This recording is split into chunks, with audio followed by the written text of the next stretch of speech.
Welcome back, Dermot Brereton, to your home ground, Channel 9, mate. I tell you what, in an AI and computer-generated world, it's good to have Technicolor back on TV talking about football.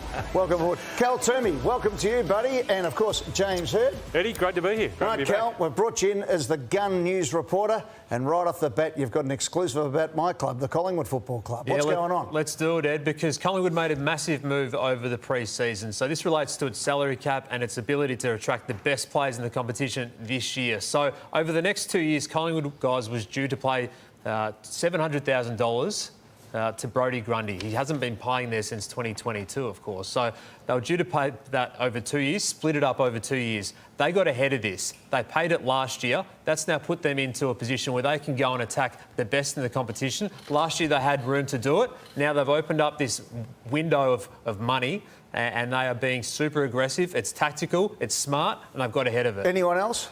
Yeah, well, they had Adam Treloar on the books for 5 years, so $300,000 off the books last year. That was the final year of that deal. Essentially, you look at it, they're $1 million better off after these two moves. Who's the player they'd be going after, Cal? Yeah, there's 4 players that the Pies are targeting throughout this year, and the big guns are them. Zach Butters is there. There's a restricted free agent, of course, Ben King, Zach Bailey. Zach Butters is where all the money is. And Bailey Humphrey, who they met last year, he's got 2 more years beyond this year to go on his contract. Those are the 4 that Collingwood has prioritised, and they're right in the mix. I wrote in my notes when the State of Origin was on, thank God Zach Butters and Nick Dacos never will play in the same team because they'll rip the competition apart if the two of them are on board at the same time. With that sort of money. Ooh, that's scary. You're going to need upwards of $2 million to attract Zach Butters out of Port Adelaide and get him to your club, and Nick Dacos is already putting in the work. And basically, last year they were chock full. They couldn't bring anyone in last year, Collingwood. This year, get ready for the pursuit. Who gets paid more, Zach Butters or Nick Dacos, if he goes to Collingwood? Zach Butters will. The other way they could use this money as well is to actually uplift Nick Dacos' contract. Yeah, my word, they will. That's the first thing you do. You go straight in and you make sure that Nick Dacos is looked after. And we'll get to the change in the best and fairest a little bit later on in the show. But you've got to look after Nick Dacos right off the bat. If the money's come clear, you fix up Nick Dacos. You heard Barry Cup, the president, on the weekend say that he's going nowhere, and that's the way it should be. Collingwood need new talent, though, don't they? Yep. They don't have the depth of talent they've had in the past. And I think as Zach Butters, as Derm said, that combination of Butters getting to Dacos, Dacos back to Butters, Butters back to Dacos through the goals is pretty scary. OK, boys, let's move on to another story tonight, broken by Mitch Cleary on Channel 7's news tonight. And that was about Dylan Moore, who has lost the vice-captaincy at Hawthorn because of an indiscretion with a teammate over the pre-season in America, which saw him locked up for a night in jail. Let's go to the story that was on 7 News tonight. Yeah, I was in the US. I was out having a few drinks and made a foolish mistake, decided to get on a scissor lift, and next thing I know, the cops are there telling me to get off, and I got off, and the next thing I know is I'm in police custody. Yeah, it's something that I'll always regret. A foolish mistake has led into a night in a jail cell and many regrets. There was a charge of drug paraphernalia. Can you expand on what that involved? No, that charge has been dismissed. I was vice-captain at the time, and I should be recognising situations like that and knowing the consequences and the risks, and having Connor there with me, I should, as an older player and vice-captain at the time, I should know better, and I feel like I've let the leaders down and Connor down. And those close to the Hawthorn Football Club say that Dylan Moore has been a bit of a shadow of himself since. Hawks hoped that it might have got through without anyone picking it up. I don't know who was advising him on that. These things never get through, and now it's blown up in round 1, or coming up after their opening round game. First of all, first your reaction as a Hawthorn bloke, and then we'll get yours, Eddie. Well, that's the first I heard of it when I came in here this afternoon. Young men continue to be idiots. I was a part of it back in my day. We just do stupid things. You outdo your friends and you make stupid decisions. But it seems like the Hawks have dealt with it in their own way, and they've said, yeah, let's move along. It's embarrassing for Dylan Moore and his family and what's gone on, but really he hasn't harmed anyone. He's done something silly. He's apologised. Get on with the season. I think the bounce of the ball on Friday night against Essendon can't come quickly enough for him, but it does expose something in the AFL ranks that players, if they go out and they do silly things, they're going to be under the spotlight. Sunshine is the best disinfectant. You get it out as quickly as possible and you go through it. Now, they've been charged with trespass, and they will front the courts in America on video. Is that right, Cal? Yeah, in July, August? That's what Hawthorn expects. So Connor McDonald, the other Connor player. McDonald, younger player, of course, 23-year-old Dylan Moore as well. So there's been a fine for both players as well. Community service court proceedings also saw them undertake some alcohol and responsibility around that too. So Dylan's Are you guys apportioned most of the blame to Dylan because he is the senior figure? Well, he's had his vice-captaincy stripped off him and he's been out of the mix for that co-captaincy. We saw John Newcombe elevated to the role. He wasn't considered a part of that. Should they have missed a week, 30? I don't think so. I think they've gone about the right way. The Hawks, I agree with Ed, they should have brought it up straight away. He's made a silly error. No one's been harmed. I think he's paid the fine and the embarrassment for he and his family, and hopefully he gets on and doesn't play too well this Friday night, but the rest of the season I hope he plays very well. And get on with it. Now, our story tonight. Jack Niall has written a story exclusive in The Age, the chief football writer, and that is that the AFL is set to abandon strikes with a new policy coming in. Now, we'll get into a bit more detail on this. Jake writes tonight, the update to the illicit drug policy to remove references to strikes, which no one has got 3 strikes over the years, that trigger automatic suspensions. Also, 2 other major changes. That is, no more urine samples, which is quite good because the players have been taking the piss themselves for far too long. And it's now gone to hair testing. And the other one is that AFLW will also be tested and treatment programs brought in for the first time. So, great story there by Jake Null. That's his exclusive. We can elaborate on that, though. I can tell you that there has been a very, very, very elaborate deep dive at the AFL, which will still have to be negotiated with the Players Association, but the connection between the AFL and looking overseas at all the major American codes and Premier League soccer as they start to look at these things. And what most importantly is there has been huge backlash from players who are sick of being tarnished with an all-drug sort of blanket that comes their way.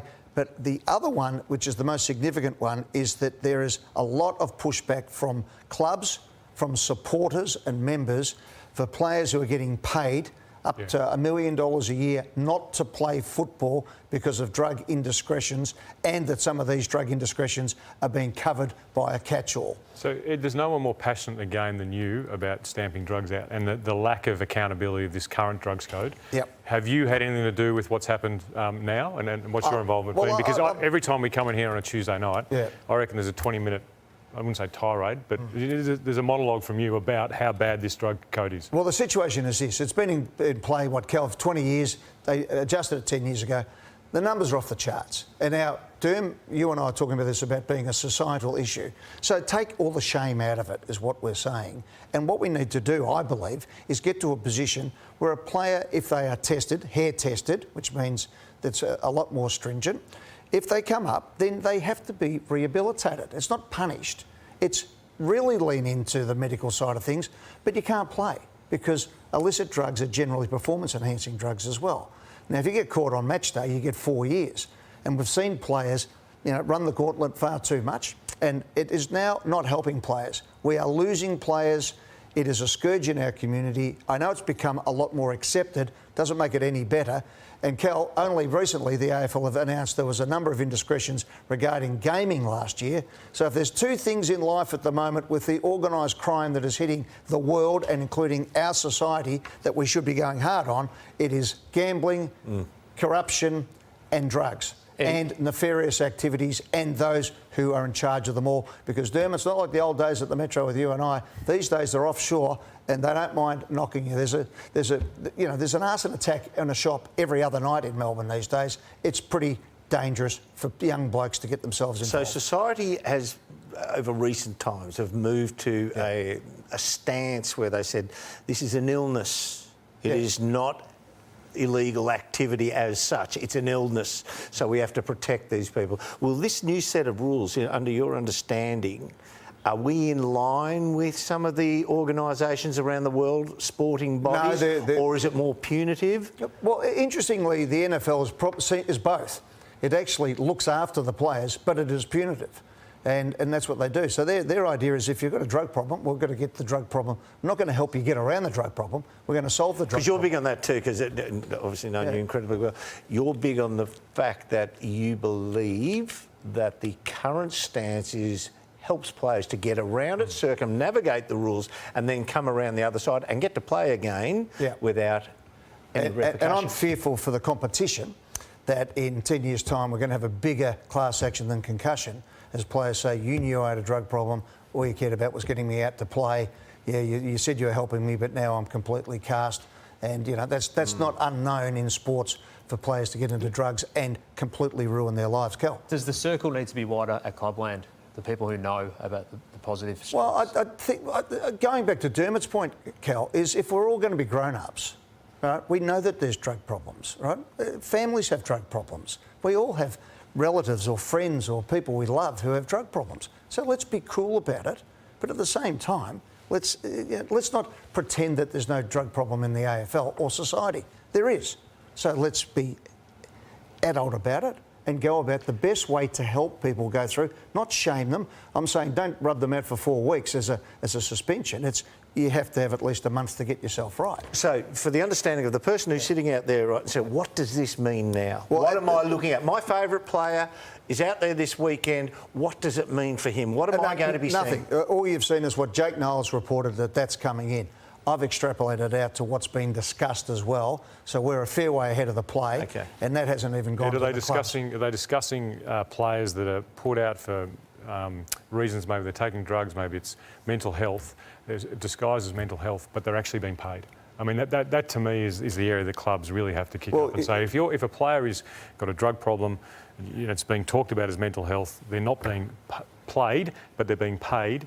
That doesn't seem right. We've got less chance of getting a kid who, and I'm saying young kids, who fall into the wrong area, who are getting paid $800,000 a year and the money keeps coming in. You've got less chance of them actually having the accountability. The come to Jesus moment to say, I'm about to lose everything here, because unfortunately a lot of young players and young people in society, when this money comes, it just comes and it goes and they're left a lot worse for it. So this is a protection. As much as the Players Association will come out and have a go and say, oh, this is punitive. No, it's not. It's called tough love, and it needs more of it. So what's in place of the 3 strikes policy? Is there something that's replacing that? Well, Jake Knowles just said they're going to get rid of the strikes now, and don't even. Well, so if you test positive, there is some sort of There will be some sort of ramification. This is going to come out. That's still yet to be worked Yeah, through. there's a lot more to go. Okay. I'm not pronouncing from the Sermon on the Mount here. I'm just telling you where the discussions have been. People are starting Let's say a player test positive to Yeah. illicit drugs on a Tuesday. Yeah. What would you recommend? Oh, well, you'd be out for 4 weeks and you'd go and get rehabilitated until such time. So as you're 4 right weeks to do first it. time, second time. But it might be 6 weeks if you don't rehabilitate. The idea is you come back when you're not on drugs. Yep. Not you can play until we actually catch you on drugs. Is there provisions for someone like, remember the old snowboarder, Ross Rabagliati? He said I was in the same room and I inhaled secondary marijuana spray. What are the provisions for somebody who says, well, I was spiked? Well, I I'll use that. in the NFL and different areas, on the hair testing, they actually have levels. So it's like being 0.05. Yep. You know, if you're 0.04, much is you in go, there. oh, right, okay. And, you know, a lot of them actually don't even worry about marijuana these days because it's legal in most places. So it's, again, having an adult view of it and not trying to pretend this isn't happening, because the numbers are off the charts. It is a societal problem. Let's be adult about it. That's where it's moving to. Jake Knoll breaks the story tonight. How close is it, Eddie, to being? It's going to go on. I mean, I've been sitting here for 2 years saying it, so... but I think everyone has turned the corner on. Yeah, something needs to be done. All right, we're going to take a break. We've got plenty to come back. We want to come back and have a chat about Carlton. Yes, definitely. Okay? This makes us all happy, doesn't it? It does, yeah. Even there's some Collingwood supporters. There's some very interesting things happening down at the Blues. And then, of course, it's Essendon and Hawthorn this week. The Hawks weren't flash on the weekend, and Essendon have tough talk over the summer. Well, it's time to walk the walk, not just talk the talk. Dump up, Ed. All right. Right after this on Footy Classified.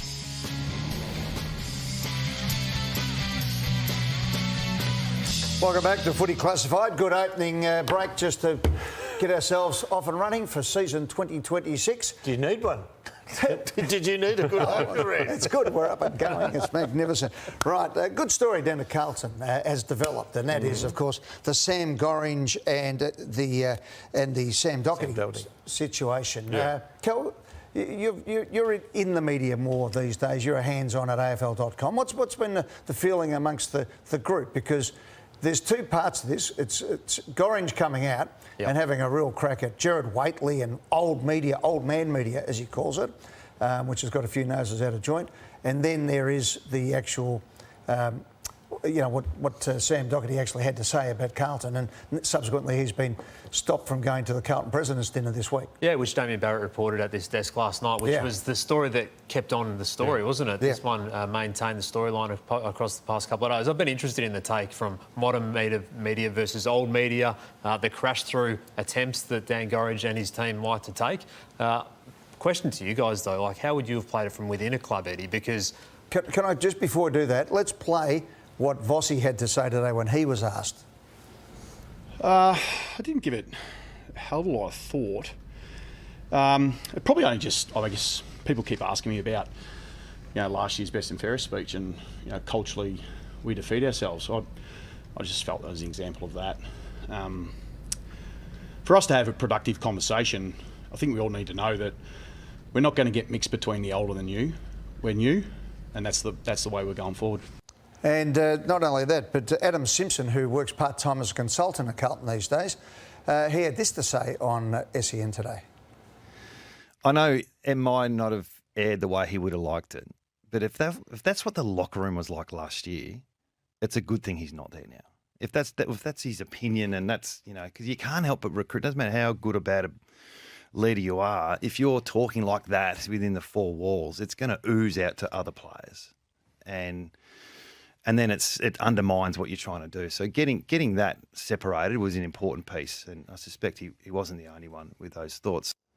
Ed, what would you have done? Take us back to your days as Collingwood president. Would you have blocked Sam Doherty from attending the function on Thursday night? Well, you've got to be careful not to be all hairy-chested and bolshy out of the effect. It's interesting tonight, Mick Malthouse has come out in the Herald Sun and said Carlton should let him go. Now, Mick's changed because, I just think in these situations, you've got to go within your group and you've got to fight. And I think Carlton has been just afflicted for the last 20 years with everyone, from the blokes over the fence to the unofficial committee and all these other people saying whatever they want, undermining the club.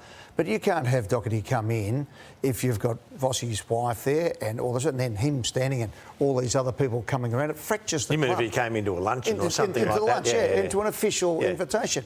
Graham Wright's gone down there. He's pretty tough. He doesn't like these things getting out. First of all, Doherty has every right as a reporter and a journalist to have his say. He was very good on 3AW and he pumped up Carlton in the first half, and then he gave an honest dissertation. The only difference with what he said to Daniel Gorringe, I called him Sam Gorringe before, to Daniel Gorringe, sorry Daniel, is that he had a few expletives in there. But that was recorded, and you've got to know that that's going to happen, particularly if the recording is on Dan Gorringe's phone. Right, so all there, I don't mind, and I don't mind either that Carlton have come out and said you're either with us or you're against us. And I'd be walking around and I'd be telling everybody this week, everyone's on the line. Jagger, you're not playing the under-18s now, mate. You're not playing school football. This is big time. The coach's head's on the chopping block. They're all laughing at us, even our own supporters, even our own teammates.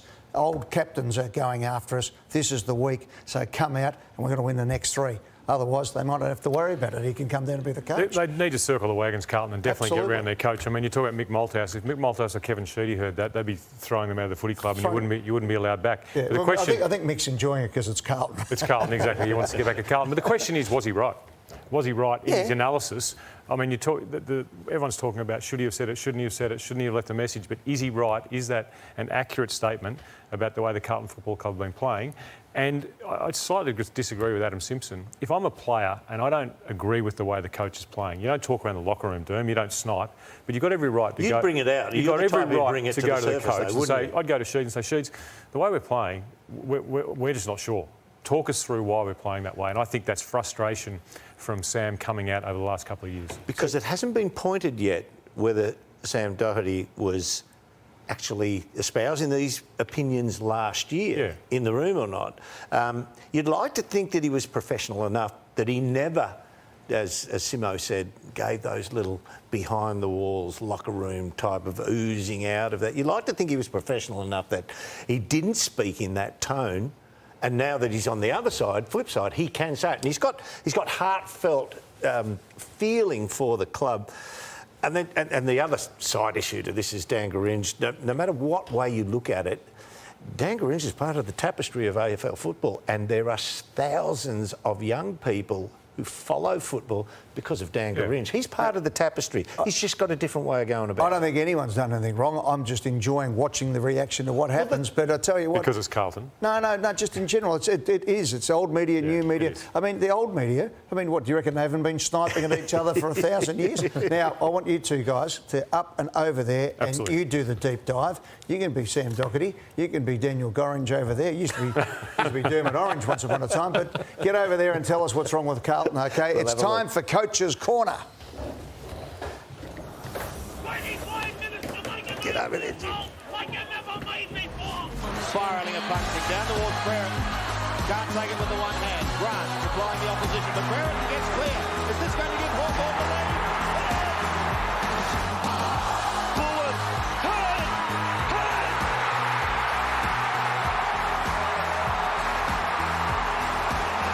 The fairy tale complete after a horror week.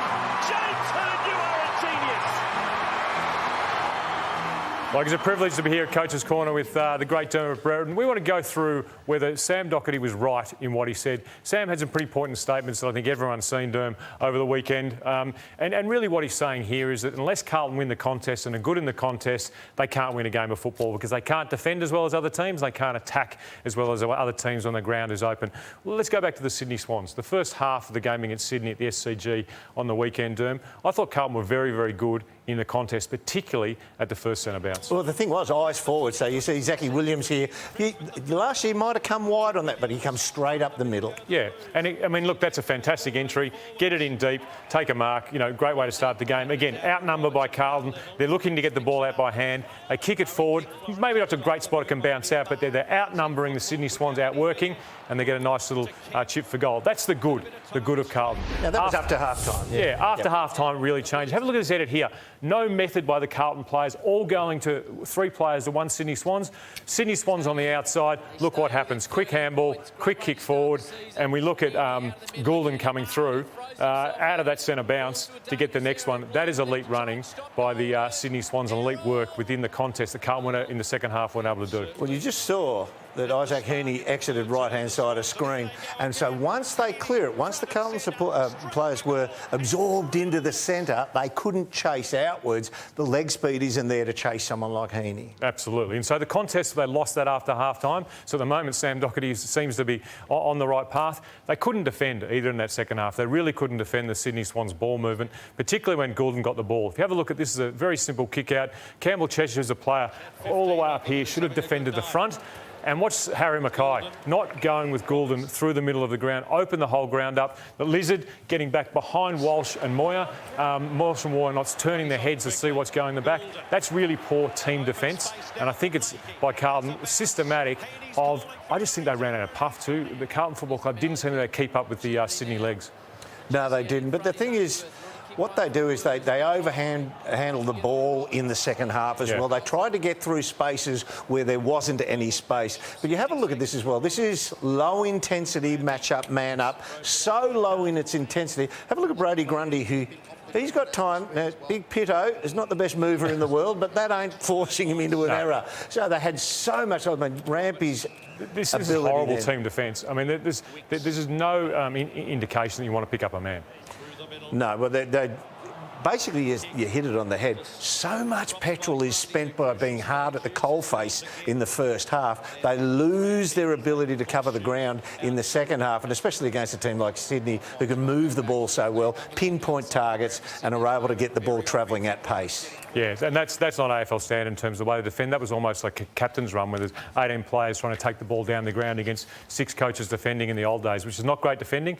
So we go to their offence. How are they using the ball? And I think the Carlton Football Club really struggled with the ball in hand. Ashton Moyer here, you've got to be looking for either a 45 in here to open the ground up. But if you can't find that, long down the line where your team can set up and defend that kick in and hopefully get a stoppage and get it going forward. Well, it shouldn't go there though, James. It definitely shouldn't go there. That is a high ball to the middle of the ground, and the Swans just gobbled that up and took it down for another shot at goal. Yeah, that's basic 101. So there's not a bad kick by Florent. He clears it. He gets a bit of space. Now, this kick here, we see young Harry Dean. This has to travel basically towards you from there. That's an easy reception for Harry Dean. Instead, It's a hard fought to a one-on-one over the boundary line. Sydney get to reset. Jacob Wiedering here, senior player. You've got to try and shape that ball through the middle of the ground. If you pause here, we've got Carlton players all the way through the ball. You want that ball out here so you can actually get space to lead into. And even as the safety, you come back to the centre circle. There's an easy hit to make and you retain the footy. Yeah, so if you look at what happened to Carlton, you can see Vossi trying to open the game up in the first half and trying to make the ground bigger, trying to attack more and not be as dependent on stoppage. But as they get tired, I just don't think they can compete with the best sides in the competition. We've been hard on them because they're playing against Sydney, who I think are one of the best attacking teams in the comp. But against Richmond, they're going to have to pick up their game away from the stoppage, both in defence and attack, to beat them. Well, you've got to take your hard lessons, and I loved in the first half. Their eyes went forward and they looked through the traffic and they were able to run and support. In the second half, they just probably overpossessed a little bit when Sydney ratcheted up the pressure as Absolutely. well. So a lot of work to do at Carlton, and maybe Sam Docherty had some points, but that'll be for the Carlton Football Club to sort out. Oh, big 3 weeks coming up for the Carlton Football Club. Boys, come over. Dermot's just had his knee replaced, so he should be over by time we get to the Today Show with Cal Stefanovic and Sarah Harbo tomorrow morning. Thanks, Ed. Cal Twomey. Cal, tell me a little bit about what's been going on, some drama with the State of Origin. Yes, so let's get into this because recently, Ed, the AFL Coaches Association had a meeting of all the senior coaches and a majority of those ones attended that meeting. At that meeting as well were Greg Swan from the AFL, Tom Harley from the AFL. Now, the thing that took the eye and it's been a talking point amongst the coaches since has been Alistair Clarkson teeing off at the AFL around the scheduling off this game. He's in support of it being changed. He actually threw up the possibility of it being moved to between preliminary final and grand final weekend, which I don't think garnered a lot of support. But Clarkson and Damien Hardwick were the strongest, most vocal in the meeting. I think it surprised a few people how tense it probably got it at a couple of points, how strong those two were about the change of the time. Now, the quirk here... When does Dimmer want it? When did Damien want it? He just wants better management as well. Right. They've thrown up mid-season. So there's been a fair bit of angst that they were promised that players would be managed to X amount of minutes of play, and they might have gone a bit over. Chris Fagan wants it in the middle of the year. Yeah, Adam Kingsley said that as well. So the quirk here with North Melbourne, though, is that North Melbourne's hierarchy pushed really hard and really strongly for Tristan Sherry to be a part of this game. And then 2 weeks later, the coach wants to change, wants to move. So Tristan Sherry was one of the last players picked in that squad. We wait to see where it goes from here. I just don't know how it can be played in the middle of the year. Can't be. Neither. The players will pull out. If you want a serious State of Origin game, we've got the best players playing. I know the clubs, it's not in the club's best interest, but in the game's best interest, it's not in the middle of the year. Well, I think there's a couple of things that have to happen. I thought Chris Scott was magnificent. I thought Gary Lyon did an amazing job, but I don't think they should ever have people who aren't unincumbent in those positions. There's plenty of people who could be the coach, the chairman of selectors. Gary couldn't come on Channel 7 at one stage because he was connected to Foxtel, and there was all that carry-on going on. It should be just an honour. It should be open. I mean, Sam Mitchell was there. 17 clubs don't want their players talking to Sam Mitchell any day of the week, OK? So just take it out of there, and then you can actually run it the way that the coaches want it, and you can do it. But you're right, it has to be at that time of the year. We need more product, otherwise we're not going to get any money next time up. We have to find some more product that rates. It was magnificent over in Perth. I was over for the game. 60,000 people, the build-up all week. It was everything that we needed to do to fill up that stadium. Would you do a double-header, Ed? I think they should almost... I mean, if in the perfect world, you'd have 2 weeks of it, 2 weekends of it, have South Australia and the others all playing and do it and just make it part of your practice match build-up. But you've got to commit to it. Yeah, I think you've either decided you want it. If you want it, you've got to play at that time of the year. But it's like your internationals for soccer players, and it's like the State of Origin is with the NRL. But this was one that the AFL invented back in the day in 1977, I think, off the top of my head, and they've let it slip, and Rugby League have run off with it. Yeah, well, they're well ahead. Yep, so if you want to get the big money, guess what footballers should do? Play football. It's not a bad idea. All right, and we all know that our hands are, heads in our hands every time your player goes, but if everyone's in... We're lucky Nick Dacos didn't get injured. What's that? We're lucky Nick Dacos didn't get injured because there might have been a different story on the panel. He did get injured, had his heart broken by the votes again. Jeez. As I call him, EJ. We'll take a break. We'll come back right after this. Well, they're going in now, and Hawthorn not taking any money business today. Look at them going in, piling in there. Players falling over left and right. Look at them piling up. This is the best I've ever seen from in a grand final, Bob. I can't recall. One like this. Look good. Oh, Walsh got one from DP and a minute ago. Caught him on the point of the chest. The umpire going across to take his number. And the left Massara to end the second quarter. But Hawthorn in a pretty good position. 9 goals, 10-64. There's a box on now by all the... Oh, Sheridan is ironed out with a hip and shoulder bender. If it happens over the boundary line, as you can see. Bird incensed by all of that. And he's on everywhere in here, boys. Spot fires all over the place. Oh, and Vanderbilt letting lefts and rights go to the feet. Can't do that. This is the 1980s revisited. To go out there and fly the flag, they drew a line in the sand. I think it was fantastic. Gains about 5 metres. Sewell hit hard by Lloyd. And Sewell is out. Well, they're going to be angry. Oh, here we go. They are going to be angry, the Hawks. Is that a needle? A little bit of needle in the game? No, there's a ball. Here we go. 1984-85. Shades of 84. Just strap Dermot down, someone quick. There's Derby coming in from the side. Good to see. Yes, Hawthorn and Essendon, and it goes back even further, Doom. Just a quick one on the allegations that Essendon made about Hawthorn taking drugs at three-quarter time, which incensed the late Alan Jeans, who was a member of Victoria Police at the time, and he took it personally, and from that moment, is it fair to say the temperature rose between Hawthorn and Essendon to new levels? Well, as you saw, the blokes kept running around headbutting Dipper's elbow, so there was always a bit of angst in those games. We didn't see Roger Merritt used to dish it out. I didn't see many Essendon blokes. Terrified. Not many Essendon blokes hitting Hawthorn blokes. It was Hawthorn blokes instigating at all in that vision. Where were you, Hurdy, in that 2004 one? I didn't see anything. Can I ask you, where were you in that last one? 2004, Yeah. the line in the sand game. Yeah. Joel Smith and I was standing in the goal square at one end of the ground. Did you get it on? And I looked at Joel, he looked at me, and we just stood in the goal square and watched it all happen.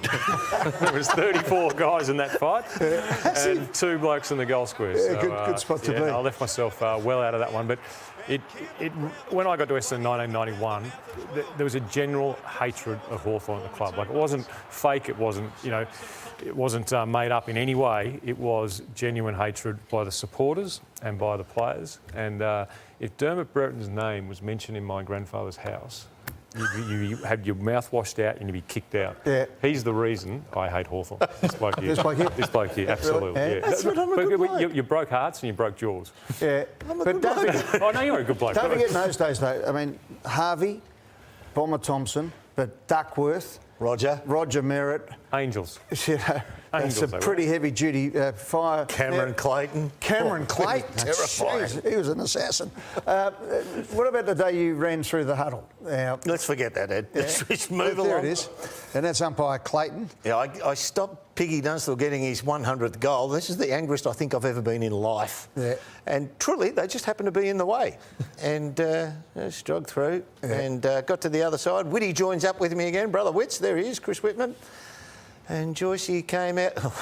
It's Georgie Stone. What's Doc Reed going to do? Really? Reed would have, no, Good bloke, Doc Reed. He was a great fella. I remember talking to Sheeds after about the 83 grand final and the speech he gave after the 83 grand final. And he said, never again are we to be walked over by a we team. sensed that. By a team ever again. I think, obviously, the Alan Stoneham incident at Windy Hill, but that grand final... That was actually... Rocky Stoneham, I think, was at Princess Park. Princess Park, was it? Yeah. The incident, Alan Stoneham one, but then the 83 grand final is when the Essendon people said, right, we just can't get beaten up. Was it Colin Robinson knocked Tim Watson out? Broke his jaw? I didn't see it. But yeah, it was never to happen again at Essendon. Yeah. That would happen again. You felt that with Sheedy. I've made mention a few times. You just felt that the mantra from Sheedy when we played Essendon was, we have to win, but we've got to make them hurt physically as well. And that's how they played. And so, Cal, you've got... Well, the big story this week is about Zach Merritt, isn't it? The rivalry is back on Friday night, and the tensions were simmering all summer between these clubs after Zach Merritt met with Hawthorn. He wanted to get there through the trade period. They set a deadline on the offer. That incensed the Bombers. The Hawks never really think that Essendon were accepting any offer anyway.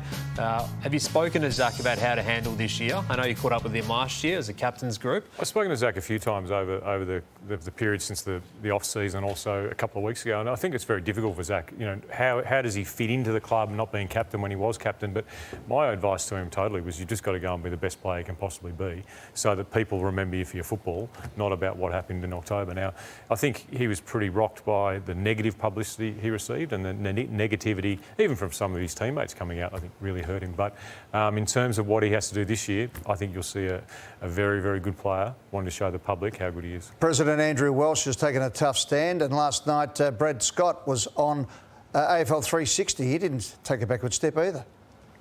So it is real. This is, give and take, and expect to wear one back. Well, that's the way things work. I mean, if you throw a punch, expect one to come back your way pretty quickly, especially at our club. The punch back was Josh Weddle. The offer was a $10 million offer they lobbed after the trade period ahead of his contract year this year. What did you make of it? I didn't think it was ever going to work, I suppose. It was more, I think it was just a soft punch back to say we're here, but I don't think it really landed the way they intended, because Weddle was never going to Essendon. Well, you don't know who's motivated by money. Sorry, Derm. You don't know who's motivated by money until you ask the question, do you? Test the water, yeah. Can I ask James, for a former club legend, the deal of 2 firsts and a second, sitting here numerically looking at what that could have been for what has been a wonderful player at Essendon, Zach Merritt, would you have taken that deal? I wouldn't at the time. And a player, which was the 4th in the Yeah, bargain? but I don't think the player was probably what they wanted. See, I reckon he's been underwritten down in that. Yeah, I reckon okay. Huswaite's a pretty good young kid. They're not playing him this week, are they? No, they're not. They probably should. But right, okay. Yeah. But I mean, I wouldn't at the time. I've been on record to say they need to make a stance. And actually, it was more about what they need to do with their football club internally and make sure that they had the environment the players wanted to stay. Time will tell whether they should have taken it. And, you look in 2 years and depending on how much success they have in the next 2 years, which you say is limited, and how well Zach plays as to whether that's a good deal. You couldn't let him come in and take your captain like that. No, that's how I felt at the time. Settle down, Kel, I mean, there's too much of this. Everyone's wanting to be a business person in a game that is actually about blood and guts at times. No one with this kumbaya stuff. Get stuck in it. Who wins? Hawthorn wins, but I think Essendon's midfield will put up a good fight. Yeah, Derm, who wins? Hawthorn win. They were no good last week, were they? No, and they were dreadful. Yeah. And that's the issue. The Hawthorn were no good last week and they really concentrated on their ball movement. I'm a bit worried for Essendon because I think Sam Mitchell will have been whipping them up all week and I think it'll be a brutal game. So what's a win for the Bombers? Fight hard. Knock out a couple, James. I'll take a few with you. Could you go and talk to the Essendon players before the game, please? Can you say line in the sand? There's a line in the sand game. After this.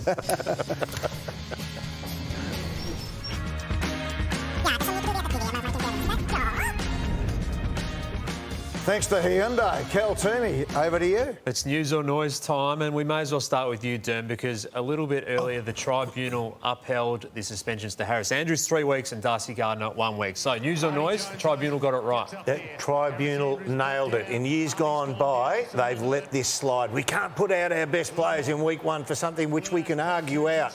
They put a line in the sand, James. And they've written it in stone, so that's set for the year. Although I would disagree. This one, upheld today for 1 week, that's worth 3. He's lined him up from 20 metres away, cocked the elbow and tried to knock his teeth out. Yep. How that just got 1, I don't know why Brisbane would try and contest that. That's worth more. Well, they lost, so move on for them. He'll miss the game against the Swans this week. Hurdy. Yes, Cam. News or noise, the Saints are closer than everyone thinks. I think it is news. I definitely think so. I think it was 63 entries to 40. I'm going to show you why. Derm's put these edits together. It's their last kick inside 50 that really hurt them, I think, Derm, in the last... They really just couldn't connect. Their forward connection wasn't as good as you hope. And that's a young team that can do a lot better. You have a look at this. I don't mind that they lead out under the pocket, James, but as long as they hit the target... this one kills. Here you go. You've got to put it out so we can mark it unopposed. And this one, you've missed that by 15 metres. Yeah, and look, a lot of good ball movement. This one here, this should have been a goal. This is really just poor skill error by the players.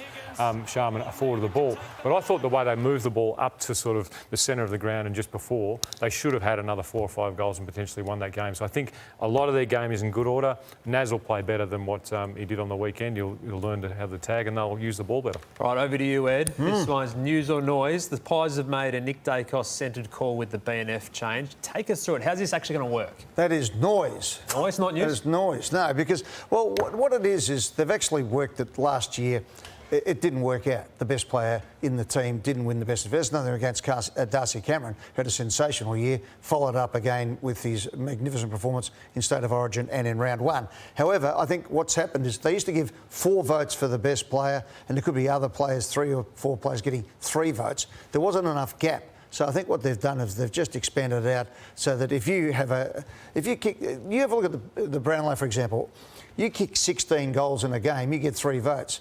You marginally are the best player on the ground, you get 3 votes. What they're doing is trying to separate the exceptional games so that you get a weighting for playing an absolute belter compared to other games that are middling. So if you get beaten by 10 goals in best and fairest, you get 4 votes. You win by 10 goals, you're best on ground, have 41 disposals, kick 3 goals, you get 4 votes. That's the way it was. Now they're changing. So they it have makes sense. 4 votes for the best player on the ground, and then 7. Just Nick gets 7 every week. That's it. Yeah. Well, as I said, they should just give it to him. Give it to him now. Okay. The best player doesn't always win the best and fairest. How many did you win? Only one. How many did you win? 5. 5. Yeah, okay. Only 5. Last one for you, Derm. Oh. It's time for a taunting rule. News or noise? That is news. I hate this. When you see somebody kick a goal and they run straight up to the vanquished and scream in their face. We see cricket don't allow it for bowlers to do it to dismissed batsmen.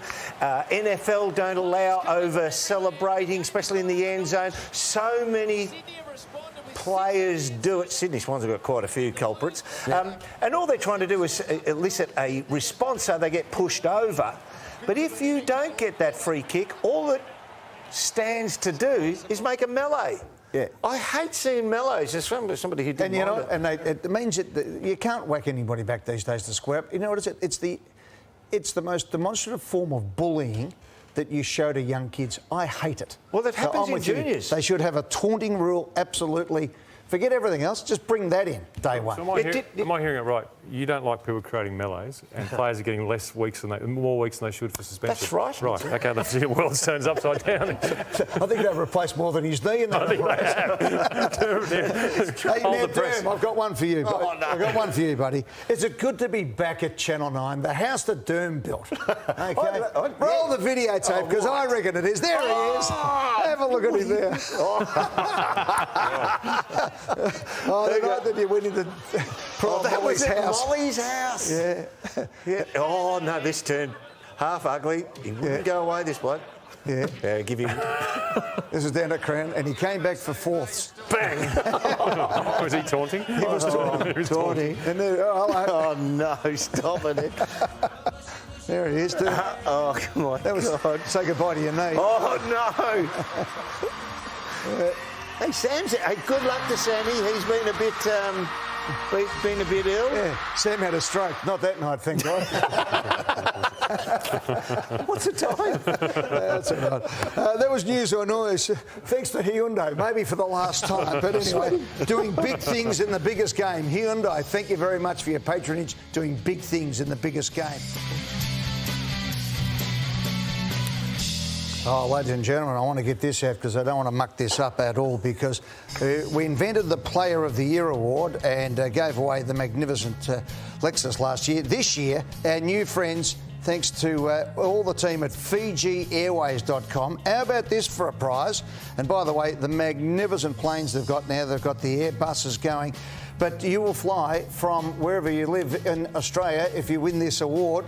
2 business class return airfares direct to Fiji, where you'll have 5 nights accommodation at one of the great resorts in Fiji. Stand by for more information on that term.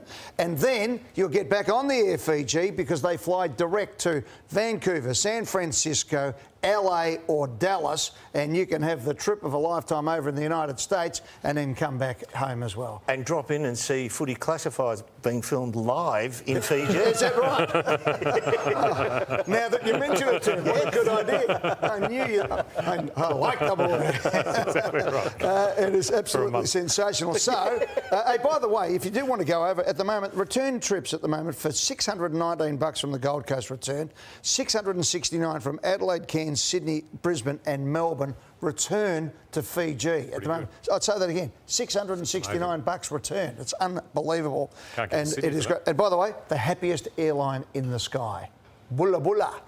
Well, Ed Richards would look good in Fiji, I can see that, because he's my nomination as the best player from the round. He's the best player in the best game of opening round, 30 touches, 2 goals. What a player he's become already over the past 18 months since moving into that midfield. He was dominant. That left foot is so critical to what the Bulldogs want to do this year, and when it mattered late, he was there. Mine's Nick Dacos. I mean, I just don't think you can go past him. I think he was the best player of the weekend. Look at this. Score involvement's 11. They only went inside forward 40 times. I mean, he's had 1 out of every 4. He's helped them score and get on the board. 844 metres. He just takes the ball from one end to the other. He is some sort of player. How do you hit that kick? Yeah, well, Cal and Derm, you're obviously out at dinner on Friday night and didn't watch Christian Petrarca play, because 34 disposals, 12 score involvements, Derm, 6 clearances and 3 goals. The track is back to his best form of all time. What a player he is, and he certainly looked a lot happier in the Gold Coast Suns top, but just the way he dominated that game and exploded out of stoppage and scored was out of this Now, world. the Fiji Airways Player of the Year award is supposed to be a little bit diverse, a little bit thought. How about this bloke here, Scott Pendlebury, as he equalled Michael Tuck's record for the second most games in the history of the game, played 53% of the game and absolutely set it up for Collingwood. He was absolutely magnificent in the game. I thought one of the great stats was it was St Kilda's greatest ever home and away crowd. And it was Scott Pendlebury's 41st biggest crowd that he played in front of, which just shows the difference and why I think St Kilda have got a lot to look forward to. So therefore, he would be the most viewed player in the history of the game, and by a long way. That's going to put him right up there for the elite Hall of Fame, isn't it? Oh, yes. He's a walk-in. Oh, if he played for anyone else, he would be, yeah. So I gather who won? Was it Dakes or Pendlebury? I got the chocolates here, Ed. What? Ed Richards. Mate, not in your first week. Not in your first week. Well, I suppose he's Ronnie Richards' grandson. I'll give it to him. Okay. How'd you let him slip through, Ed? Oh, he was after us. We didn't have a pick. Anyway, come back after this to wrap up. A big Footy Classified. Stories galore, exclusives galore. This is better than the boring stuff on the other. Time for the TAB Top 3. Thanks to Gil McLaughlin supporting Footy Classified again. He says it's the only show he watches, so that's why he sponsors us, TAB Top 3. Over to you, Cal. What do you got? I'm going to go out on a limb here. This guy's not even locked into play yet, but Sam Grill, on debut, I'm going to say 25-plus disposals for the first game. A top 10 pick. We call him the Sizzler Grill. He's on fire already. The Sizzler. I like that. Ooh. Just the 25?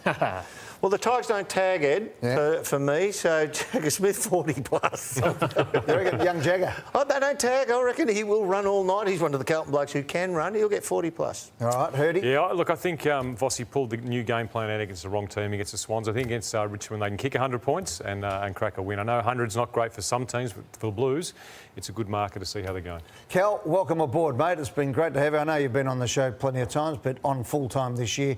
It's great to have you back, Derm, and Hurdy. Mate, you were a star last year. You're back in great form. And Derm, as we finish our first show of the year... What are you going to do to me? Play it again, Derm. Oh, don't. She likes the free.